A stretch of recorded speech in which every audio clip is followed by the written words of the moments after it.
दोस्तों, कौमी cricket team के head coach chief selector Misbah ul Haq का कहना है कि अहमद शहजाद और उमर अकमल की पीएसएल समेत पूरे सीज़न में परफॉर्मेंस बेहतरीन थी, जिसके बाद हमने उन्हें मौका दिया लेकिन वो परफॉर्म नहीं कर पाए।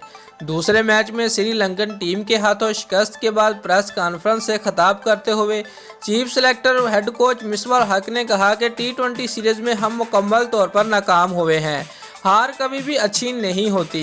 हार से हमें अपनी गलतियों का अंदाज़ा हुआ है, इस पर मज़ीद काम करेंगे। हम एक ऐसी टीम से हारे हैं जिसके मेन प्लेयर ही नहीं हैं। आंखें खोलने के लिए यही काफ़ी है। दोस्तों, उन्होंने कहा कि कई चीज़ें सामने आई हैं जिनका जवाब तलाश करने की ज़रूरत है। बॉलिंग के शोबे में बहुत काम करना है। शादाब खान परफॉर्म में नहीं है, जिसकी वजह से वो अंडर प्रेशर हैं। उन पर काम करने की ज़रूरत है। तवील अरसे बाद कम बैक करने वाले अहमद शहजाद और उमर अकमल के हवाले से गुफ्तगू करते हुए मिसबाह उल हक ने कहा कि अहमद शहजाद और उमर अकमल की पीएसएल समेत पूरे सीज़न में परफॉर्मेंस बेहतरीन थी, जिसके बाद हमने उन्हें मौका दिया लेकिन वो परफॉर्म नहीं कर पाए। ख्याल रहे कि दूसरे T20 मैच में श्रीलंका ने पाकिस्तान को 35 रन से शिकस्त देकर सीरीज 2-0 से अपने नाम कर ली है।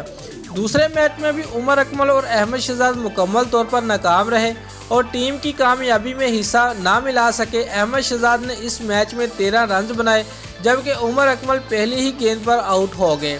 दोस्तों, अगर आपको हमारी ये वीडियो पसंद आई है तो लाइक और कमेंट लाजमी करें और हमारे चैनल को सब्सक्राइब करना मत भूलिए। शुक्रिया।